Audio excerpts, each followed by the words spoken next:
Oh yeah. Panalo. Ang galing ninyo. Ano nararamdaman ninyo na nung sinabi ni Ate Yan na we have a tie? Girls? Like, why?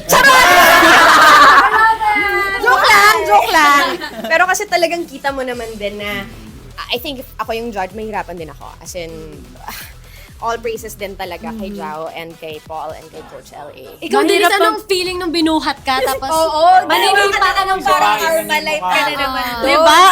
Ano ba ito lagi na ako ginagawang parang baril na? Tara dito! Diba? Kabahan na talaga yung Yes. yung kalaban kapag lumabas na yung ganong move ni Denise. Kayo boys, na-pressure din kayo Oo. Nagtanggal ka na talaga yung sando. Actually, nung una, parang may acting workshop pa sila eh. Sabi nila, Tapos nung fight na, ay, palaban talaga. Kahit Pasabog. naka-dress-dress, no? Oo. Diba? Buti nga alerto ako kasi kung hindi, tatamaan talaga ako ni Denise. Sisipain niya talaga ako. Grabe. It's a battle. It's a battle. Of course. And ang ganda ng laban ninyo. Pero Yes. yung coaches tahimik lang, pero ganyan na sila. Sabi talaga namin habang nanonood, ano nangyayari sa kanila? Labo na.